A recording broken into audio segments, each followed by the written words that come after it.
Last May, talk show host Ellen DeGeneres noticed a lot of relationships were being tested in quarantine.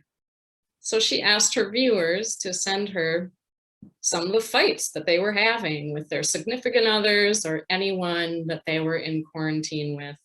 And she called the segment Quaran-tiffs. Here are some examples of Quaran-tiffs that were sent to Ellen through Twitter. From Carrie. Right now we're having a tiff over whether or not I should definitely get a couple alpacas, which I definitely should. From Erin. Got into it for hours with my girlfriend about the order of colors in a rainbow. She is using the song she learned in kindergarten. I'm using facts. So yeah, things are going great here. We finally agreed to not discuss this further. From Sarah. My husband and I got into a 3-day-long fight about what we would do if we won the lottery. I'm talking silent treatment and everything over a hypothetical, never going to happen situation. From Mary. I live alone, but I fight with myself over who left the toilet paper roll empty. From Ander. We fought over recycling a salt shaker with about 1 ounce of salt left in it. Hashtag, it's never about the salt shaker. We know that in relationships, some pretty intense arguments can happen over seemingly small things. What's usually underneath the strong feelings are values and stories we hold that give us meaning. Hashtag it's never about the salt shaker is a clever phrase to remind us that there is usually something going on under the surface. When my partner offered to fix the plumbing under the sink in the bathroom, I was delighted. I wanted to learn how to do it too. But there isn't room for 2 people in the bathroom, much less 2 people under the sink. And he didn't need my help. We needed me to wash the dishes and make dinner instead. I was fuming over this, but I didn't know why until I finished washing the dishes, without breaking any, I might add. I was angry at the lost opportunity to learn a new skill. But that didn't explain the intensity of my feeling. I wanted to spend quality time together facing a mutual challenge. But who was I kidding? Do-it-yourself home plumbing repairs are never quality time. Then I realized I was angry at the traditional gender roles this moment of domestic disharmony revealed. There I was, the little woman taking care of the kitchen. There he was, the man with the tool belt, fixing the house. This moment compromised my feminist values. I had finally identified the story I was telling myself. Then I did a reality check. My partner actually does most of the cooking in our relationship. He loves it, and he's a better cook than I am. He probably washes most of the dishes too. It was time to flush my anger down the sink and be grateful that I didn't have to pay a professional plumber. This last year pandemic with stay-at-home orders, quarantines, many of us working from home full-time, physically separated from extended family, friends, and co-workers, has put a lot of pressure on relationships. We learned the answer to the question, if you and your loved ones were alone together on a desert island, which arguments would you have the most? But have we also learned how to continue to choose love in the midst of unprecedented stress on relationships? Early in the pandemic, one of my colleagues in a committed relationship, where both of them were working full time from home while homeschooling their child, said that a common phrase in their family was, "You're thinking too loudly over there." She also said pandemic induced changes in family life meant they had to recreate systems around the house and change their behavior about the new systems that they had created. Who is responsible for which chores now? And how do we put the shoes away? If we think about love as an action, as a choice, rather than primarily a feeling, this opens many possibilities for choosing love in the midst of stress. I remember my first year living away from home after high school graduation. My mom kept sending me things or bringing things to my dorm room. I felt stifled just when I was spreading my wings, kind of like the reprise of the sitcom Mad About You. When I expressed my frustration to my mom, she said that she and my dad were in a transition too.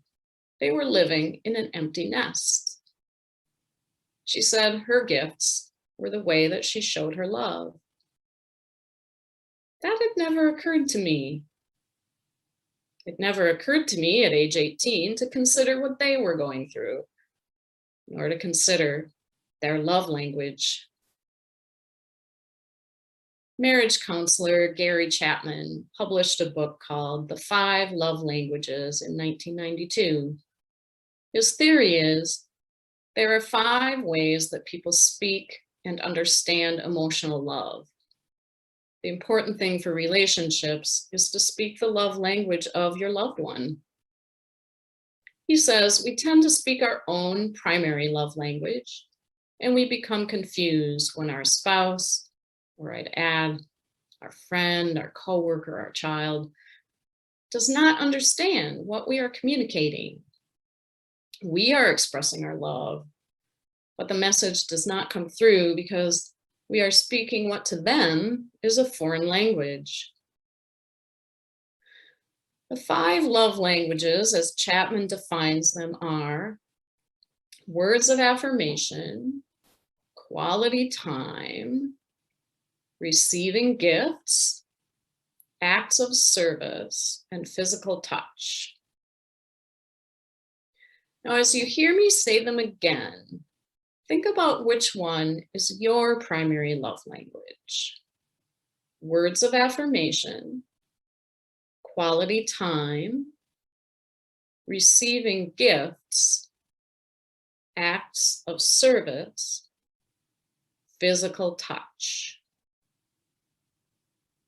Well, you can also take the love language test online to discover your love language. You've taken every other type of test online this year, right? Why not this one? In addition to couples, there are versions of this test for children, teens, and the workplace. Love languages apply beyond romantic relationships. My partner and I took the test separately. I was not surprised by my results, but I was surprised that, according to the test, he has 3 love languages that are weighted almost the same. The language that was highest for him was one I would not have guessed.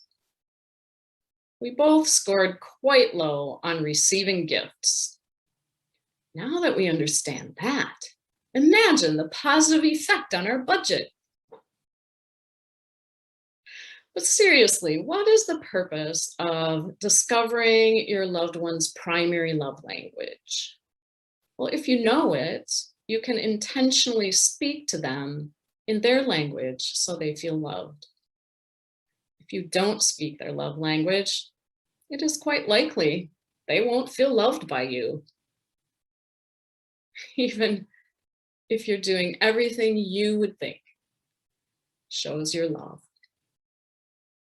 Conversely, if you're in a relationship where things are not going well, it may help to know your own primary love language so that you can ask for what you need. At this point in the pandemic, it may feel like our love tanks are empty. On a scale of 0 to 10, how full is your love tank today? Chapman writes, people behave differently when their emotional love tanks are full. Keeping the emotional love tank full is as important to a relationship as maintaining the proper oil level is to an automobile. Running your relationship on an empty love tank may cost you more than trying to drive your car without oil. Chapman suggests that we play a tank check game with our loved ones 3 times a week for 3 weeks. Although his book focuses on marriage, let's intentionally broaden that to friendships or other family relationships. Think of an important relationship in your life. Consider asking that person to play the tank check game with you. Here's how it goes. 3 times a week, one of you reaches out and asks on a scale of 0 to 10, how full is your love tank today? 0 means empty, and 10 means I am full of love and can't handle any more. You give a reading on your tank, and the other person asks, what could I do to help fill it? Then you make a suggestion, something your loved one could do that might help fill your tank. Then you repeat the process in reverse order so that both of you have the opportunity to do a reading on your love tank and make a suggestion toward filling it. Play the game 3 times a week for 3 weeks and see what you learn. Maybe write down in your journal how things go every day that you play the love tank game. And at the end of those 3 weeks, ask yourself, did choosing love in this manner change the way you feel about your relationship? Oftentimes actions come before feelings and influence how we're feeling about our relationships. We know that relationships inherently involve differences. We may be connected to someone because we share common interests or have compatible personalities, but there are always differences between individuals. In her book, Long Life, Essays and Other Writings, poet Mary Oliver wrote about her relationship with her partner, Molly Malone Cook. Em and I have plagued each other with our differences for more than 40 years. But it is also a tonic. Em will hardly look at a bush. She wants a speedboat. I want to sit down on the sand and look around and get dreamy. I want to see what spirits are peeking out of the faces of the roses. Years ago, Em took flying lessons. In the afternoons, I got to stand at the edge of the harbor and watch her stall the small plane over the water. That means you cut the engine and let the plane drop, nose first, down. Then you start the engine again while the plane is dropping and you level it, hopefully, and swoop away. Week after week, Em came home looking the way I feel when I've seen wild swans. It was terrifying and wonderful. If you are too much like myself, what shall I learn of you? Or you of me? I bring home sassafras leaves and Em looks and admires. She tells me how it feels to float in the air above the town and the harbor, and my world is sweetened by her description of those blue miles. The touch of our separate excitements is another of the gifts of our life together.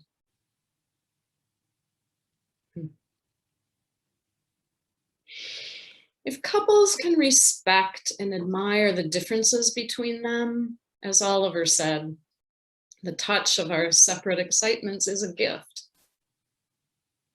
But sometimes differences are a source of strife in relationships and are not respected or admired.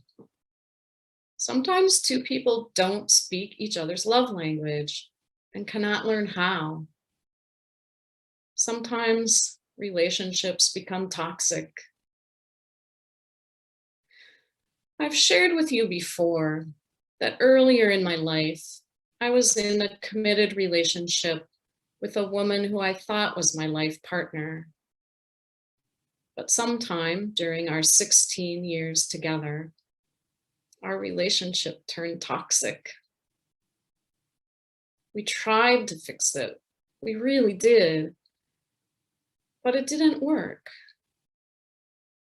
Ultimately, we decided to go our separate ways while we still cared about each other. We chose love by ending our relationship while we could still see each other through a positive lens, even though we had undoubtedly hurt each other. One of the many things that alarms me during the pandemic is the increase in domestic violence. In situations of intimate violence, emotional or physical, it is hard to know what choosing love means. Author and social activist Bell Hooks wrote, "All too often, women believe it is a sign of commitment, an expression of love, to endure unkindness or cruelty, to forgive and forget. In actuality, when we love rightly, we know that the healthy, loving response to cruelty and abuse is putting ourselves out of harm's way. It's putting ourselves out of harm's way." Passover, the Jewish festival of freedom, began Saturday evening. Celebrated by families and friends in their homes, Passover commemorates the central story of the Jewish people, a story of collective liberation. The story that is told every year during the Passover Seder is a story of choosing love over fear, choosing to put yourself out of harm's way. It's a story of the committed relationship between a human community and the divine, which liberates an oppressed people from the cruelty and abuse of slavery. Historian Heather Cox Richardson wrote in her daily blog on Friday, "Georgia Governor Brian Kemp signed his state's new voter suppression law last night in a carefully staged photo op. As journalist Will Bunch of the Philadelphia Inquirer pointed out, Kemp sat at a polished table with 6 white men around him under a painting of the Callaway plantation on which more than 100 Black people had been enslaved. As the men bore witness to the signing, Representative Park Cannon, a Black female lawmaker, was arrested and dragged away from the governor's office."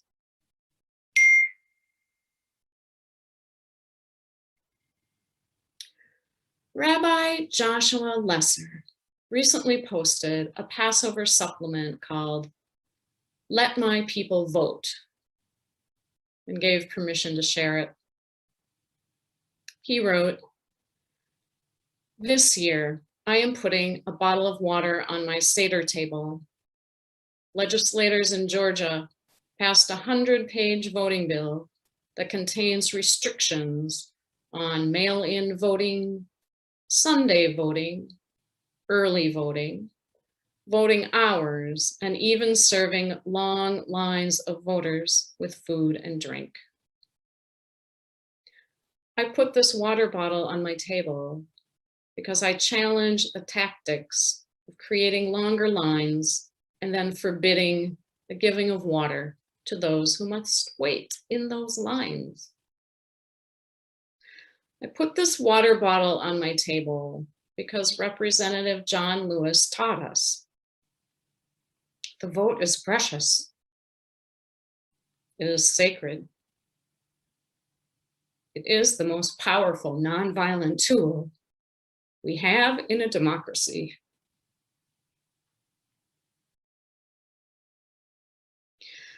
I put this water bottle on my table because voter suppression is oppressive. And when it's meant to disenfranchise people of color, people with disabilities, the elderly, and the poor, I commit to test the waters and make a path of liberation. I put this water bottle on my table because when we say, let all who are hungry come and eat, it is not just for one night, but for our lifetime. Let all who are thirsty for justice come and drink and be encouraged to vote. I put this water bottle on my table because I pledge to lift up my voice and declare to the oppressive forces in Georgia and in any state that suppresses the vote, let my people vote.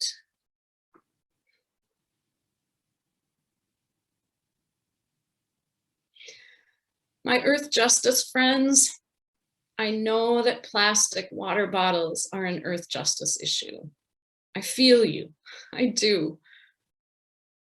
But people fainting from thirst in the desert of voter suppression is also a justice issue. How will we part the waters and let the people through?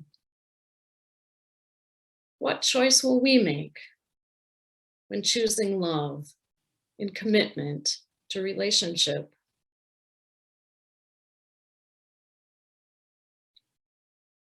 Lynn Unger concluded in her poem Choice, every choice will wound someone, heal someone, build a wall, and open a conversation.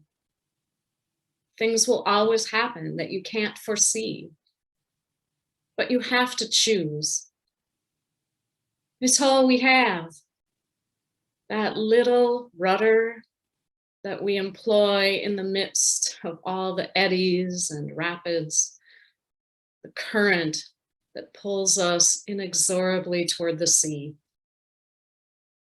The fact that you are swept along by the river is no excuse. Watch where you are going. Lean in toward what you love. When in doubt, tell the truth. May it be so.